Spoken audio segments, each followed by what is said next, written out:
ابھی آج ہی کی بات ہے، مجھے ایک طالب علم کا میسج آیا کہ میں ایسی جگہ پر ہوں کہ آپ سے بیعت تو ممکن نہیں ہے، مجھے اپنے معمولات بھیج دیں۔ میں نے کہا تم عجیب بیوقوف انسان ہو، بیعت نہیں ہے اور معمولات بھیج دو۔ بیعت کے راستے میں کیا رکاوٹ ہے؟ کہا جی آپ دوسرے ملک میں ہیں، میں دوسرے ملک میں ہوں۔ تو میں نے کہا مسائل تو آپ پوچھ رہے ہیں، بیعت میں آپ کو الجھن لگی ہوئی ہے، بس اب کوئی جواب نہیں آ رہا۔ میں نے کہا مجھے یہ شوق نہیں کہ آپ مجھ سے بیعت کریں، مجھے یہ شوق نہیں، میں غلط فہمی کو دور کرتا ہوں، الجھن کو دور کرتا ہوں، اس الجھن کو سمجھیں، جو الجھنیں صاف کرتے ہیں اس کو سمجھنے کی کوشش کریں۔ کئی ساتھی رابطہ کریں گے، حضرت یہ ایک آپ سے مشورہ کرنا ہے، آپ بیعت ہیں؟ جی کن سے؟ جی فلاں سے۔ میں کہ تو ان سے آپ رابطہ کریں، آپ کے شیخ ہیں، پوچھیں۔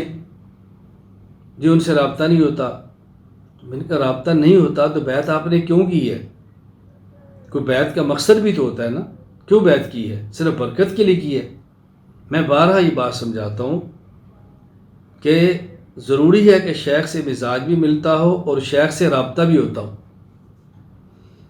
میں پوری دنیا میں موجود اپنے مریدین کی خدمت میں گزارش کر رہا ہوں، اگر کوئی شخص مجھ سے بیعت ہو اور اس کا مجھ سے مزاج نہ ملتا ہو، شیخ بدل لے۔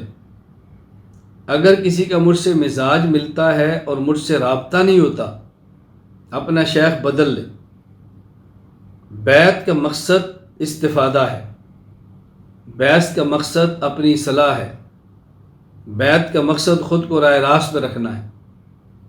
مزاج نہیں ملتا، مجھ سے رابطہ نہیں ہوتا، یا اس کو مجھ سے نفع نہیں ہو رہا، میں گزارش کروں گا کہ آپ مجھ سے بیعت ختم کر لیں، ایسے اہل حق شیخ سے بیعت کا تعلق قائم فرمائیں جن سے آپ کا مزاج بھی ملتا ہو، جن سے آپ کا رابطہ بھی ہوتا ہو، تاکہ آپ کو فائدہ حاصل ہو۔